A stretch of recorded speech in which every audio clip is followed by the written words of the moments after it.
Fala pessoal, estamos aqui para mais um vídeo. Meu nome é Arthur, eu sou analista de valores imobiliários e hoje a gente vai falar sobre o resultado da Minerva, a empresa que tem o código de negociação mais legal. Ops, sempre enrolado.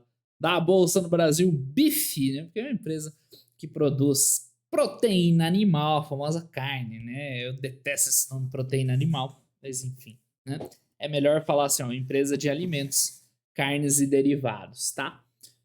Então, como eu falei ontem no vídeo da Irani, se tudo deu certo, né? Vocês viram o vídeo da Irani hoje, ontem e estão vendo o da Minerva hoje, tá? Vou fazer duas análises mais simples, de duas empresinhas bem ajeitadas, tá?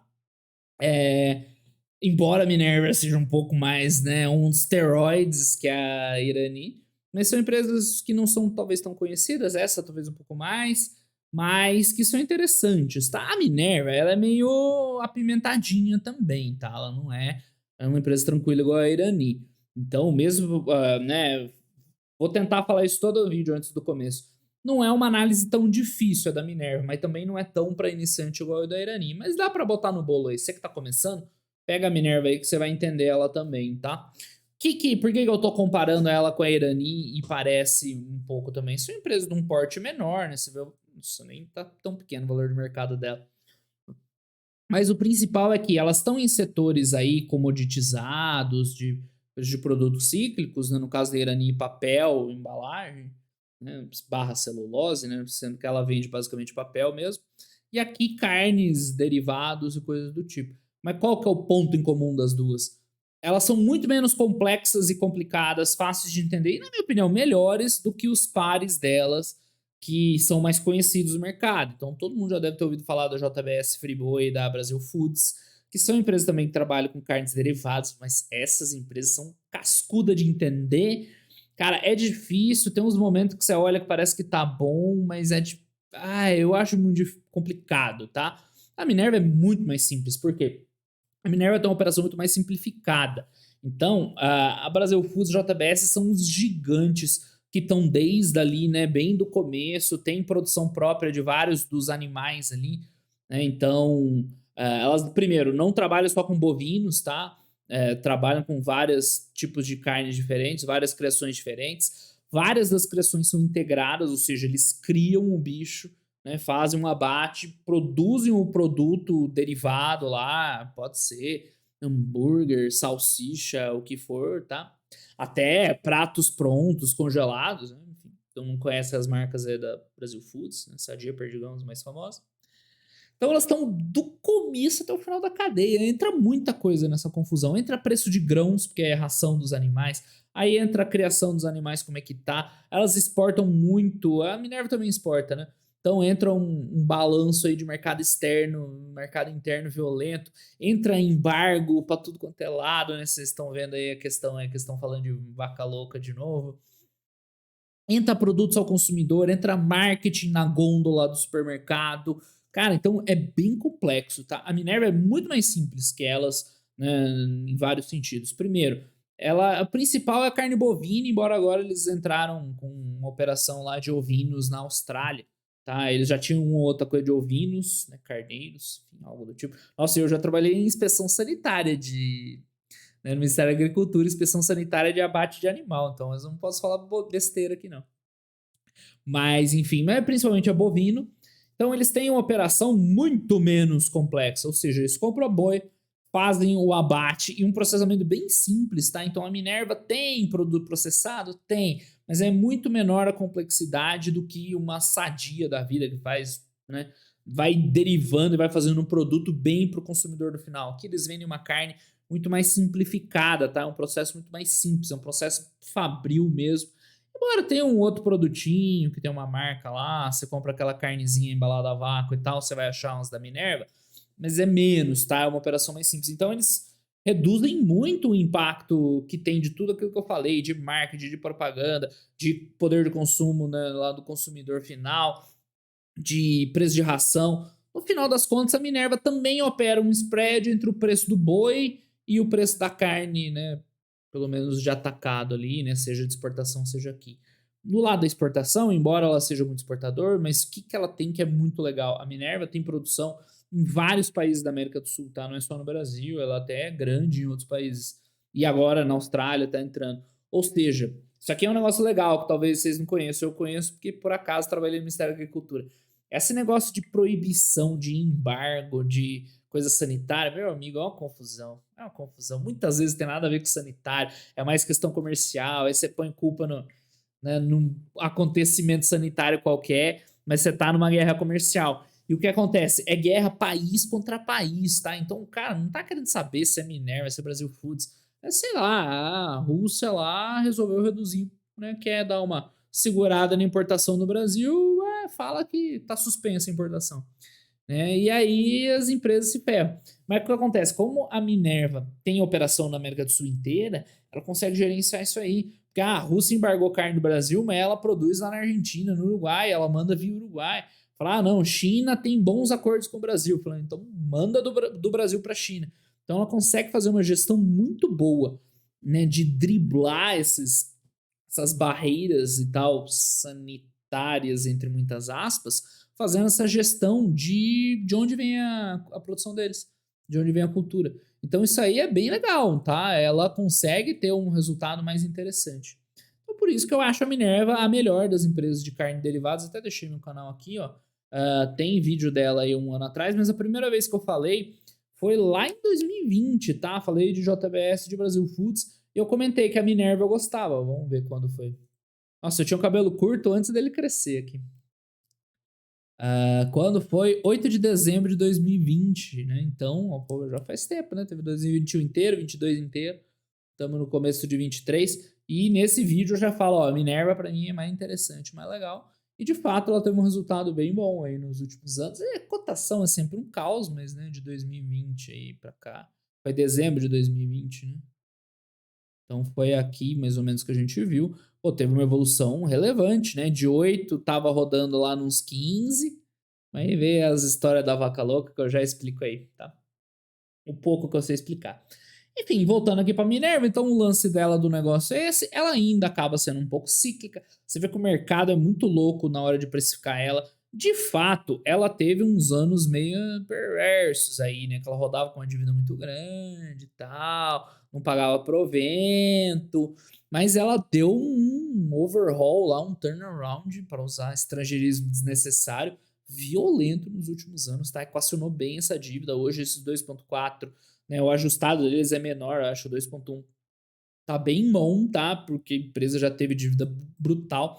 Isso aqui o pessoal falou na comunidade hoje lá do Discord Porter, mas ela dilui muito. Então, se a gente vê o gráfico de ações, né, dá essa impressão, que brutal essa diluição. Mas porque até 2020, esse último ciclo, os caras precisavam fazer follow-on, né, porque a dívida monstra. Aí fizeram um bom follow-on, equalizaram as coisas, hoje estão fazendo aquisição, tá sobrando fluxo de caixa livre. Então, hoje a situação dela tá bem mais equilibrada, tá? Então, aqui é um caso de não dar tanta importância assim para o histórico, porque a empresa mudou muito, né, dos últimos anos para cá.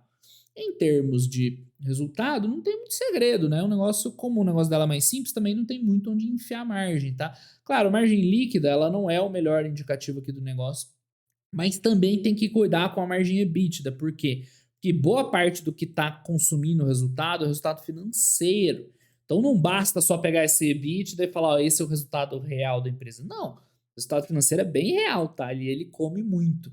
Então, se essa empresa ela tem condições de melhorar, de dar mais retorno para o acionista no futuro, né, um dos mecanismos é essa desalavancagem, né? Redução na taxa de juros, a desalavancagem, a geração de valor vai muito boa. É só por causa disso que o lucro não disparou, tá? Senão era para o lucro dela ter disparado, ter aumentado não sei quantos por cento, mas veio 600 milhões pior resultado financeiro, ia dobrar o lucro dela, basicamente, tá? Então, esse é um ponto de atenção. Por isso que eu falei, a Iraninha certinha, tanto. Mas é legal, é uma empresa interessante, tá? Porque, principalmente, quando a gente for ver aqui em cima, né? Cadê? Passei. Cara, né? Ela tem um valor considerando geração de caixa e EBITDA muito baixo. Mas aquilo que eu falei, atenção que, né, o resultado financeiro dela, gente, é real, tá? É dinheiro que perde. Então, cuidado na hora de avaliar esse earning aqui. Seja conservador, né? Veja um price earnings, mesmo que o price earnings também tá um pouco subestimado, né? Mas, enfim. alguma coisa aí no meio do caminho, EV/EBITDA e tal, né? Cuidado, tá? Embora o EV/EBITDA, esse já represente bem, porque ele tá puxando o EV da empresa que é muito grande. A empresa vale 7 bi de valor do mercado, o EV é 17, né? Por causa da dívida. Agora, qual que é a notícia boa? Em ela continuando gerando caixa, tendo bons resultados, é fácil ela desalavancar, né? E aí sim a gente vai ver uma melhoria absurda de resultado. Então esse EV/EBITDA ele é bem representativo. Agora, para uma empresa desse segmento, não é nada espetacular, né? A gente viu ontem da Irani quanto que é. Claro, são segmentos diferentes, mas tipo, uma empresa cíclica e tal, normal o mercado pagar umas 8 vezes EV/EBITDA. Então, quando eu fiz aquele vídeo lá, o preço dela tava quase metade, né? Tava num valor bem mais interessante. Agora tá no valor no mercado, eu acho, né? Justo. Os proventos são interessantes, né? Um dividend yield ok, embora ela tenha potencial ainda de distribuir mais dividendo, mas com aquela dívida, né? O bom era mesmo nem tá pagando tanto, enfim, tá. Então ela tem payout lá para aumentar.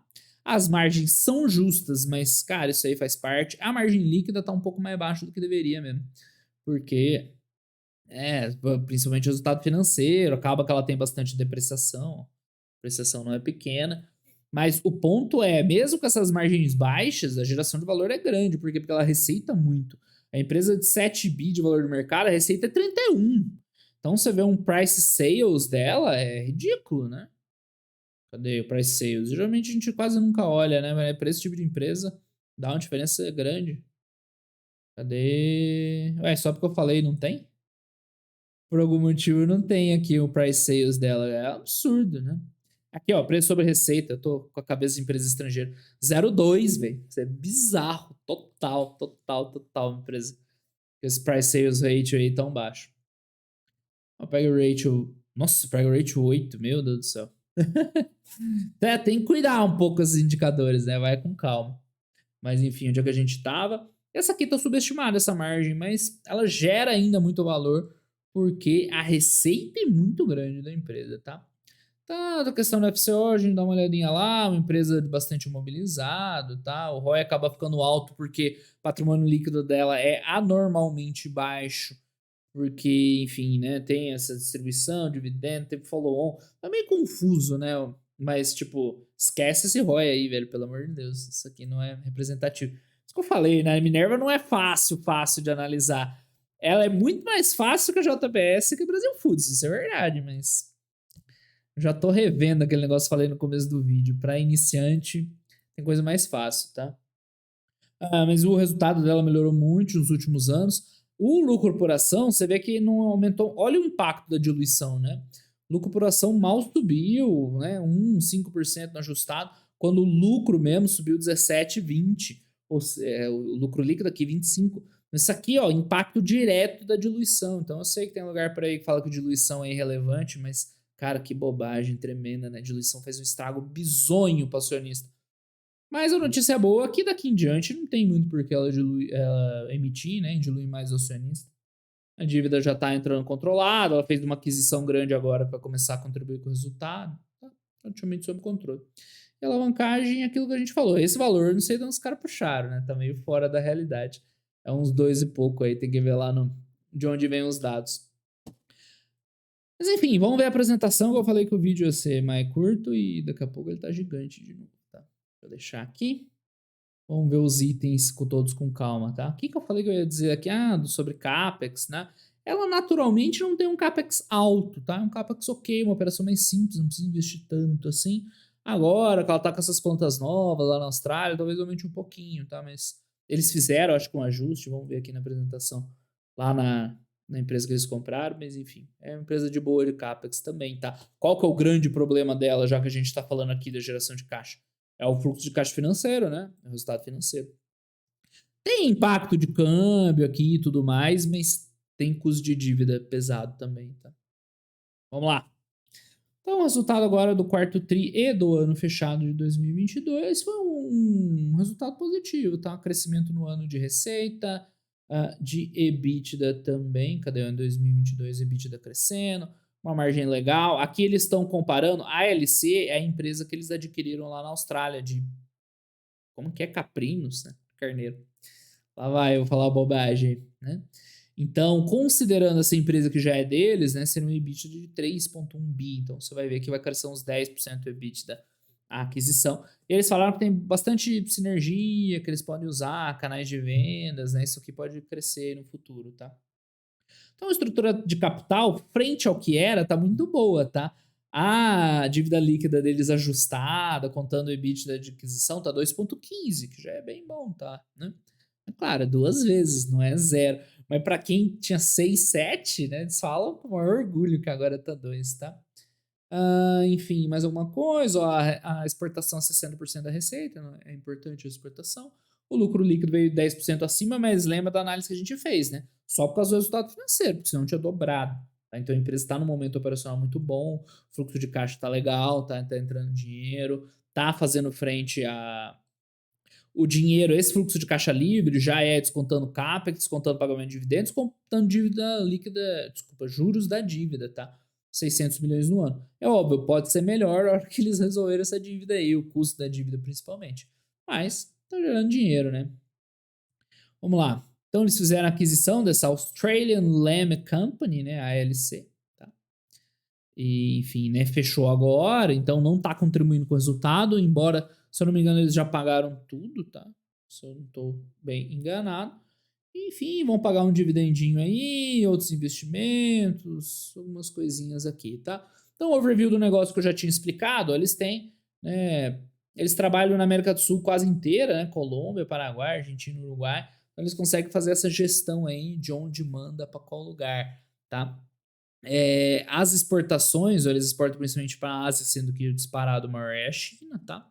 E a receita você vê que vem, né, de Brasil, mercado interno, o mercado interno dos outros países, né, nas Américas, e o resto China. O que tem aqui? Isso aqui é o acumulado do ano, vocês não estão vendo inteiro o gráfico, mas é basicamente igual esse. Tem muita diferença. Detalhe, tá? Eles são os maiores exportadores da América do Sul, 20% do share, é bastante, tá? Para uma empresa tão menor do que Brasil Foods, BR Foods e tal, tá? Então, compromisso com sustentabilidade, eles têm que trabalhar muito disso, né? Lembrando que é um setor muito criticado por várias questões, tipo desmatamento, tipo de doenças, igual a gente viu lá, né, com vaca louca, que é um termo péssimo aí, né, que são as doenças encefálicas lá de bovinos. Como é que é? BSE. É bovina, acho que espongiforme encefalopatia, uma coisa assim, que é a doença lá que a pessoa chama de vaca louca, que é um nome bizarro, né? Então, eles estão fazendo o melhor possível, monitorando a operação, fazendo rastreamento dos animais, para que não venha de área de desmatamento, para que venha de áreas que têm cuidado com vacinação, coisas do tipo. Isso aí é bem importante para os caras. Então isso é enxugar gelo, é para inglês ver? Talvez, cara. Eles fazem o que eles podem, né? A gente não está julgando quão sustentável é a empresa, a gente está avaliando do ponto de vista financeiro. Então, há um monte de iniciativa de neutralizar carbono, de parceria, mas no fundo a gente sabe que é um segmento, né, que tem um impacto aí ambiental grande, tá? Bom, isso aqui a gente já viu, a maior parte da receita de exportação, que mais, né, um mix parecido entre a produção no Brasil e a produção nos outros países da América Latina, que mais, isso aqui também não muda muito. A origem, o principal local, aqui ele tá falando de origem, tá?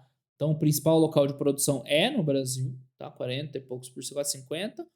Mas isso aqui dá um jogo muito legal para a empresa, né? Uma diversificação bem legal.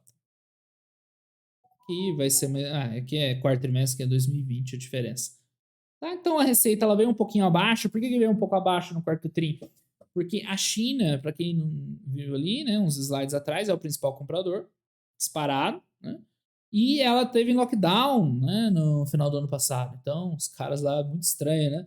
Foram os primeiros que se livraram da pandemia, depois voltou tudo. É um negócio meio esquisito a China. Mas, enfim, eles estiveram em lockdown durante muito tempo, então prejudicou bastante a receita do quarto trimestre, tá? Mas é algo pontual. Tiveram outras questões pontuais lá que eles comentaram no call e tal.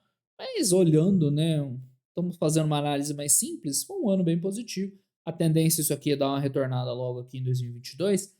Existe o ciclo do boi, né? Que o boi ele também tem um comportamento cíclico. Eu já expliquei em outros vídeos, é o preço da arroba, né, bovina. Porque quando tem muito, né, oferta de boi, os caras inundam o mercado e derruba o preço. Aí o que acontece? Quando derruba o preço, o pessoal segura para mandar para abate.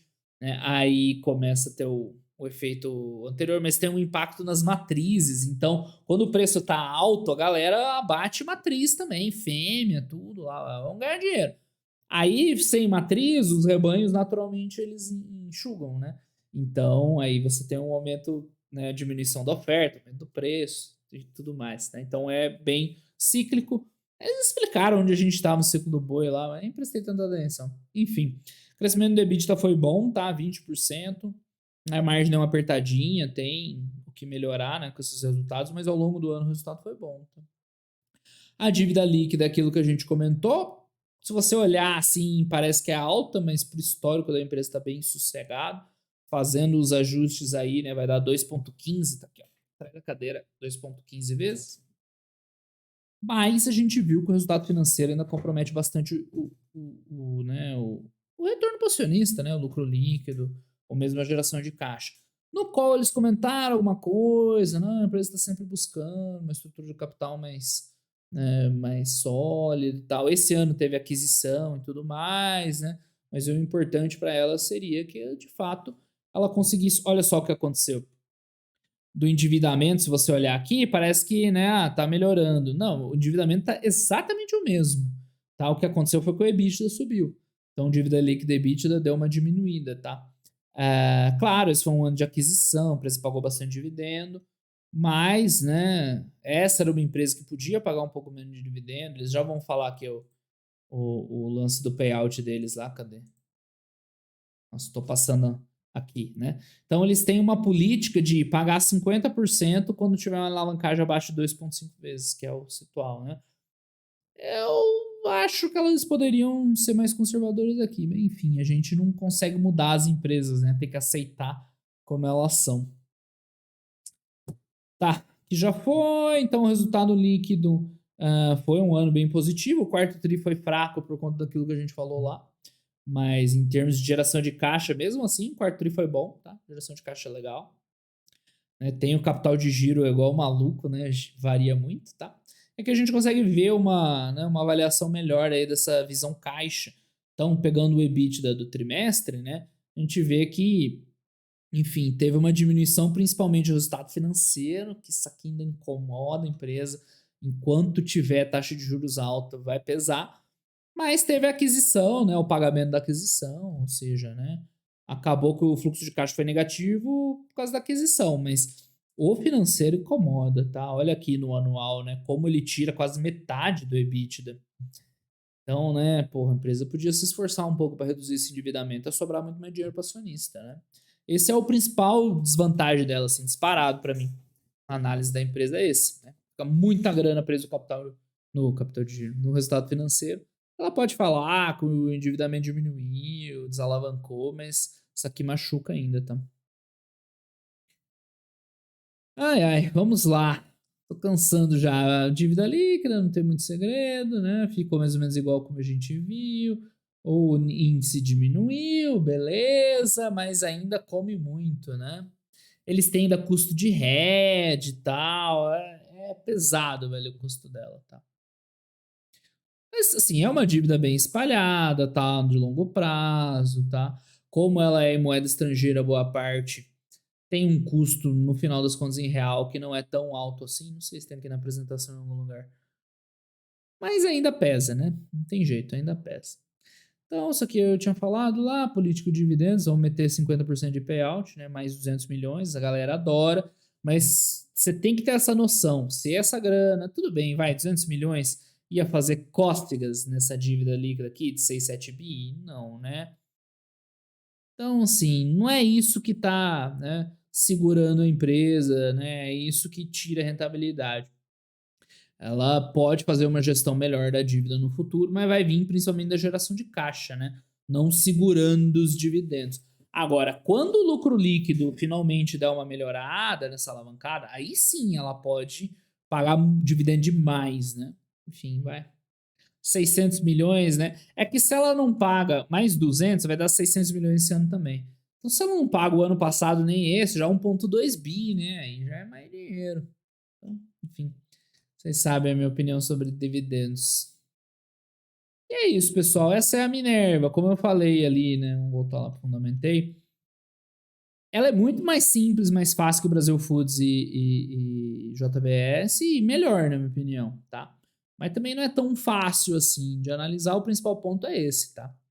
Ela roda com uma dívida grande, mesmo que isso aqui esteja mais ou menos equalizado, o resultado financeiro rouba muita grana ainda da empresa. Então, né, uma equalização dessa dívida faria bastante bem aí. Vamos ver esse ano, com o resultado lá da aquisição entrando, não vai ter tanto CAPEX, né, no investimento. Se os caras conseguem aí reduzir um pouquinho esse custo e sobrar mais grana para o acionista.